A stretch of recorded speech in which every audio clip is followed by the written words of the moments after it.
जिस आदमी के पास अरबों की दौलत थी वही अपनी छोटी सी बेटी के लिए एक अच्छी आया तक नहीं ढूंढ पा रहा था। बच्ची दिन रात बिना रुके रोती रहती थी और अब तक 10 आया उस घर से हार मानकर जा चुकी थी। आखिरकार आदमी ने अपने सहायक को आदेश दिया कि चाहे कुछ भी करना पड़े बच्ची की असली मां को ढूंढकर उसके सामने लाया जाए। लेकिन तभी एक युवती आया की नौकरी के लिए उस हवेली में पहुंच जाती है। जैसे ही आदमी की नजर उस पर पड़ती है उसे लगता है कि उसने इस लड़की को पहले कहीं देखा है। वह बहुत सोचता है लेकिन उसे कुछ भी याद नहीं आता। इसी बीच बच्ची फिर से जोर जोर से रोने लगती है। वहाँ मौजूद महिला सचिव कहती है कि उसने बच्चों के व्यवहार की पढ़ाई की है और वह बच्ची को चुप करा सकती है। आदमी बिना कुछ सोचे बच्ची को उसके हाथों में दे देता है। लेकिन हैरानी की बात यह थी कि बच्ची पहले से भी ज्यादा जोर से रोने लगती है। उसकी सांस तक फूलने लगती है। ये देखकर वह नई लड़की तुरंत बच्ची को सचिव की गोद से ले लेती है। जैसे ही बच्ची उसकी मीठी आवाज सुनती है वह पल भर में शांत हो जाती है, रोना बंद कर देती है और मुस्कुराने लगती है। ये नजारा देखकर वहाँ मौजूद हर कोई दंग रह जाता है। उसी पल आदमी के मन में एक सवाल उठता है, कहीं यही उसकी बेटी की असली मां तो नहीं? असल में 10 महीने पहले यही लड़की अस्पताल में एक बदतमीज मरीज की हरकतों का शिकार हो रही थी। तभी ये आदमी वहाँ पहुंचा और उसने उस लड़की को बचा लिया। जब उस बदमाश ने आदमी को पूरे सम्मान से संबोधित किया तभी लड़की को पता चला कि वही इस शहर का सबसे अमीर इंसान है। लड़की उसका धन्यवाद करना चाहती थी लेकिन तभी उसने देखा कि आदमी का चेहरा अचानक पीला पड़ गया है। उसे समझ आ गया था कि उसकी तबीयत अचानक बिगड़ रही है। वह अपने शरीर में उठ रही अजीब बेचैनी को रोकने की कोशिश करता है और लड़की से तुरंत वहाँ से चले जाने को कहता है। लेकिन उसी समय लड़की को भी एक अजीब सी खुशबू महसूस होने लगती है। इसके बाद दोनों अपना होश खो बैठते हैं और पूरी रात साथ बिताते हैं। उस एक रात के बाद लड़की गर्भवती हो जाती है। उसे मां बनने का कोई अनुभव नहीं था, इसलिए पढ़ाई के दौरान ही उसने कॉलेज के शौचालय में एक बेटी को जन्म दे दिया। ये देखकर उसकी अध्यापिका ने तुरंत उसके पिता को फोन किया। पिता घबराकर कॉलेज की ओर निकल पड़े लेकिन रास्ते में उनका भयानक सड़क हादसा हो गया और उनकी मौत हो गई। अपने पिता को खोने के बाद लड़की पूरी तरह टूट गई। उसके पास इतने पैसे भी नहीं थे कि वह अपनी नवजात बेटी की परवरिश कर सके।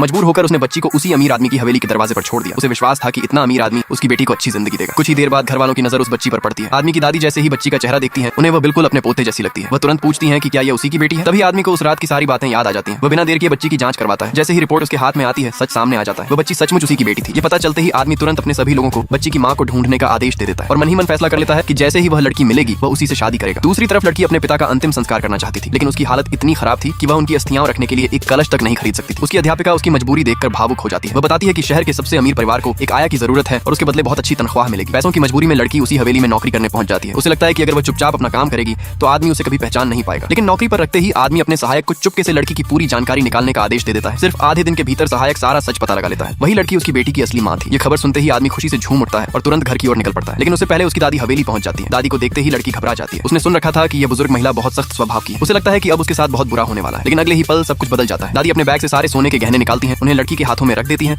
और मुस्कुराते हुए कहती हैं, आज से तुम ही इस घर की होने वाली बहू हो। अगले पार्ट के लिए लाइक सब्सक्राइब करो।